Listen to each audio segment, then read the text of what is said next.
if you have a small practice, if you have a solo practice, and you're trying to really scale, there are a few things you need to really pay attention to. Okay, first of all, you got to have a law firm growth plan. And this is so quite essential to sort of give you the foundation that you need to actually scale in the future. So you got to have a law firm growth plan to actually activate the series of actions and initiatives that are going to help you actually grow your law firm. Grow your law firm. Okay. So growth plans are actually much like business plans. They should really address many of the same topics and leverage relevant market data to guide your growth strategy. And it doesn't matter where you are at. It doesn't matter if you are in a large metro area or you are on the countryside. Okay, you just want to have a compass. You want to have an operational compass to know what you really where you're heading.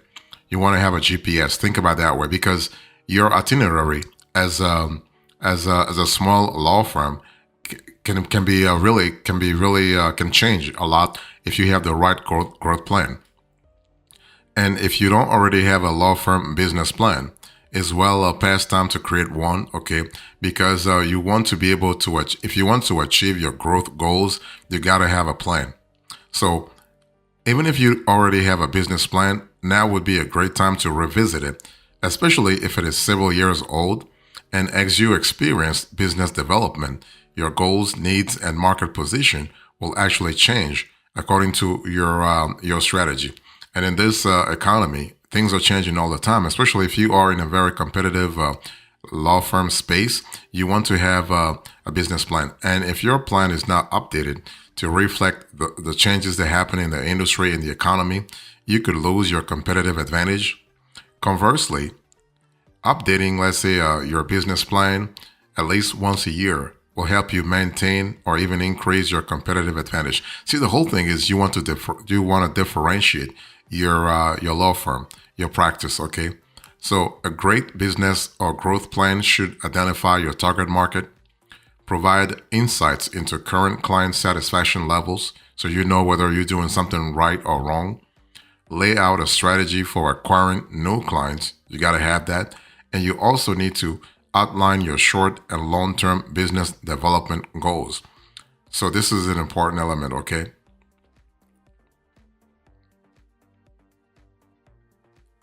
Now, if you want to grow your law firm, you need to learn to set goals.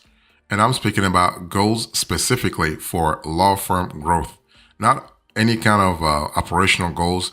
The goals should be geared toward growth, okay? So before you start working out the fine details of your business development plan, you need to first set clear goals for your law practice. And it's all about your demographics, it's all about your vision, it's all about your strategy. So if you're a small law firm owner, you might tend to favor a more informal approach, whereas a larger law firm may prefer to write a comprehensive executive summary, right? What I'm trying to say here is that don't limit yourself based on the size of your law firm because your current size, the current size of your law firm is temporary. If you get things done properly, you are able to grow your law firm past certain milestones. So what you want to do is you want to choose the route that best aligns with your personal preferences and needs, okay? So regardless of your chosen method, you got to select a good mix of short and long-term goals. That way you have a clear idea about what works and what doesn't work for you. So short-term goals are actually objectives you can accomplish in the next quarter or 6 months. On the other hand, long-term goals may take you 1, 3, or even 5 years to accomplish, right? It all depends on your timeline. So when setting long-term goals, you want to break them down into smaller milestones so that you can monitor your progress toward achieving them. And so most goals actually should involve soft deadlines. See, the whole thing is do not actually complicate things for yourself. Do not really stress yourself out. You want to be flexible with goals, okay? So when you are approaching a deadline, conduct a self-assessment and analyze your law firm's growth. You want to maybe determine whether you have achieved your goals or if you have at least made meaningful progress towards them. You got to always ask yourself, am I close 100, am I like 75% complete or 50% or 25? 25%, excuse me, that's 25%, 30%, whatever. The percentage should be really key for you. So you also want to analyze your law firm growth opportunities to see what's really possible in your niche, because every niche is different. You want to make sure that you are on path to growth, okay, to your growth, and so you want to constantly analyze that too. So if you want to really grow your law firm scalably, you need to invest in your law firm's digital marketing. The thing is that digital marketing is a pretty varied, I would say, domain, is a pretty varied activity that really encompasses several types of activities, including content marketing, SEO, social media marketing, pay-per-click, email marketing. Okay, and in this day and age, if you want your law firm to grow, you want to really look at several facets when it comes to digital marketing. Okay, you want to leverage, for instance, the power of SEO. SEO is actually is the process of making your law firm's website more visible on search engine results pages, the SERPs, on platforms such as Google, Yahoo, and Bing. So, by the way, SEO stands for Search Engine Optimization.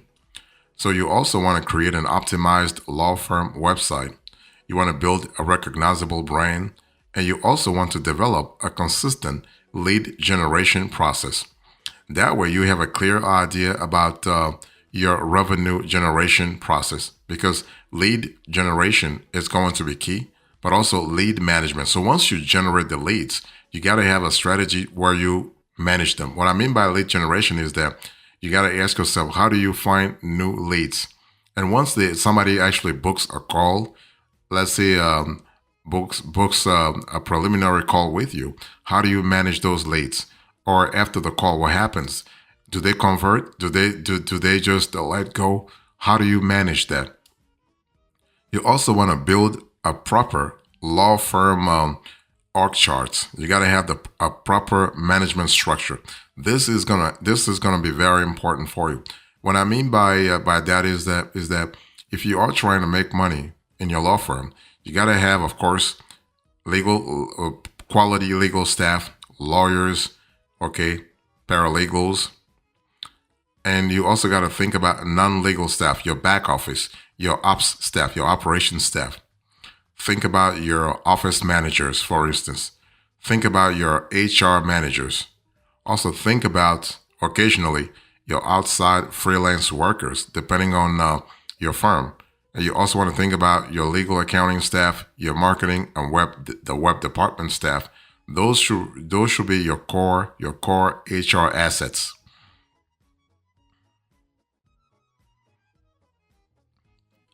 If you want to grow your law firm, if you want to go from 10K to 100 to 50K to 25K to 100K, you need to understand that delegation becomes key. Okay, you want to delegate if necessary, because it is really unrealistic to believe that you can handle everything yourself. And I don't care if you are a solo, even if you are a solo practice, if you're one person, a one lawyer practice, there are certain things that you need to delegate, because as lawyers, we're not trained to actually do everything, like do accounting, do back office work, do HR management, whatever, do tax management. No. So you want to focus on what you're good at. You want to optimize your time. You want to focus on increasing those billable hours, that number of billable hours, because that's where your revenue comes from. Okay. And you want to outsource the rest. Anything non-billable, if it's not really critical, you can just outsource it. You want to focus on billable hours. While you certainly want to be involved in making important decisions for your law firm, you must also be willing to delegate tasks whenever necessary. And when delegating tasks, you want to distribute the workload as evenly as possible, right? Otherwise, you will just stress out your staff. You will overburden some staff members, whereas others have an abundance of downtime. So it's very important to really look at how you allocate tasks. And so while you will probably be unable to delegate any of your core legal work to others, you can ask your support staff to take on admin stuff like administrative tasks, okay, so that you can focus on real work. And remember that as you tried everything, efficiency is actually your core. Efficiency remains key to productivity. Okay, if you want your law firm to achieve meaningful growth, you must find ways to optimize efficiency. And one approach involves adopting leading edge legal technology to help your staff fulfill their job responsibilities faster. Okay, so this is important. You want to look for concerning trends, celebrate efficiency improvements, and proactively seek input from your team.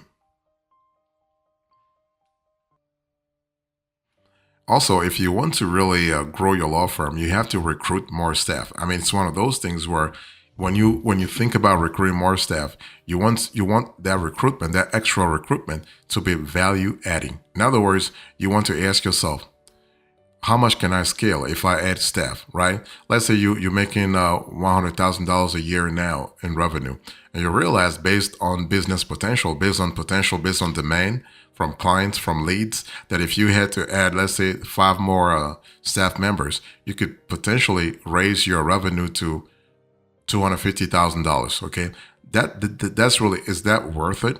Yes or no, depending on how much you have to pay to hire those people, right? So you constantly have to think about you have to quantify the addition of staff and see what the impact could be to your bottom line. Okay, you also, and this is something kind of similar to what I said before in terms of delegating if necessary.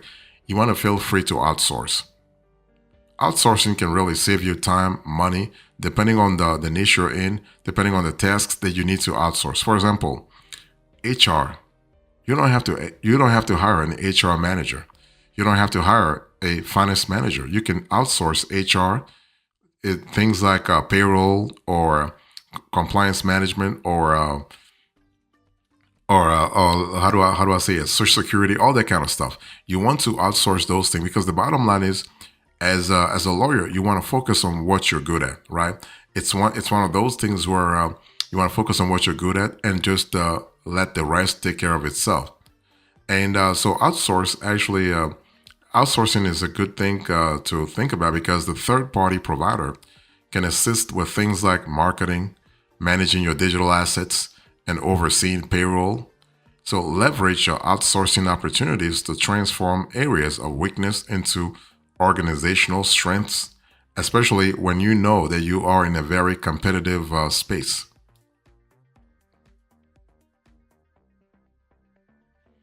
Also, one thing I want you to think about is that you want to let client fuel your digital growth. And by that, I mean you want to really amass as much as possible testimonials, social proof, okay? And social proof can be on social media, can be on sites such as Google reviews, can be on sites such as Trustpilot or some of those legal platforms like Avo, for instance, or Legal Experts. So this is important because if you want to connect with prospective clients, you must be available in their time of need, and you must be also there in terms of their thought leadership skill. In other words, if you're able to build a practice in the industry where folks look up to you as a thought leader in your space, that's really good because you are able to actually get new clients on autopilot, okay? And so that's really good. Try to be there. You want to ask people for reviews. Be willing to help. See, karma is a real thing. I mean, we all are lawyers. We all are trying to really find revenue every single day. But if you're able to do something on a nonprofit, like in a nonprofit manner, that could be real. That could come back to you too. Okay, the amount of goodwill you would generate by doing pro bono work can be really helpful to you. So be willing to help. Volunteering a few minutes of your time to help potential or past clients is a great way of nurturing relationships and opening the door for future interactions. Okay, don't just think about monetizing every interaction. That's not the right way of doing it. The strategy should be you trying to build a relationship, and then that relationship can be there for you over time.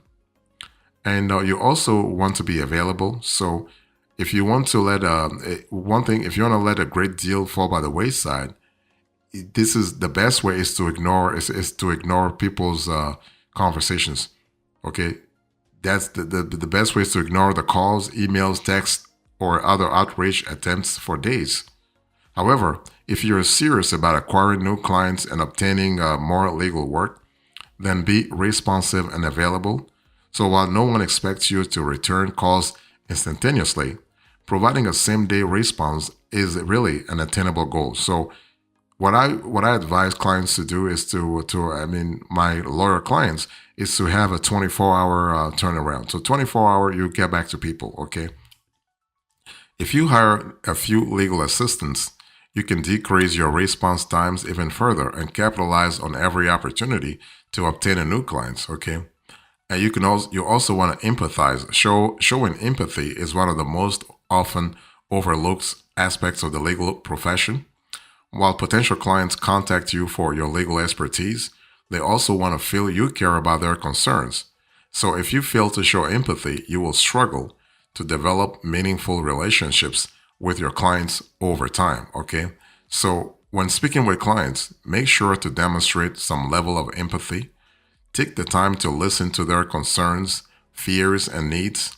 This focus will not only lead to a better client experience, but will also help you actually more effectively serve them.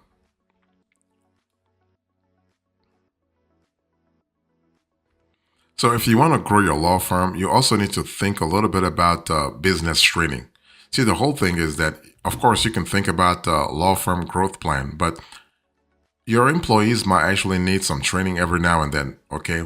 And sometimes you can have it in a structured manner, such as a CLE, continuing legal education, or you can just have like some kind. You can partner with some providers, some training providers, and do this on an ad hoc basis, on a random basis, or let's say what I call as a needed basis. Okay, so it's important to understand that your employees. We are in a sector, in a legal sector, where attrition, like employee attrition, can be costly. So to avoid attrition, you want to retain employees as much as possible. Okay, because finding good candidates can be quite hard. So it's a lot easier to train your existing employees and help them improve their skill set. I mean, of course, as long as they're willing to do the job, right? Because you're not going to train lazy lawyers or lazy employees, no, like against their will. No, if they're willing to really put in the work, put in the effort, then yes, it makes sense to really give them that kind of how do I call it? That kind of access, that kind of help. Okay, that's an important element to really think about.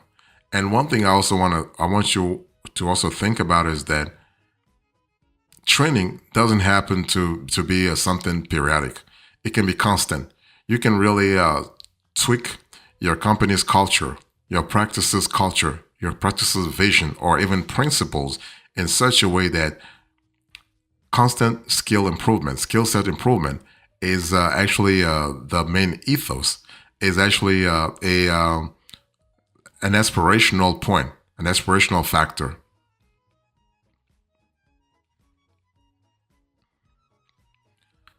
So, in conclusion to this conversation, I share with you some rare secrets for law firm growth, especially when you're trying to scale from 10K to 50K a month, all the way to 100K a month.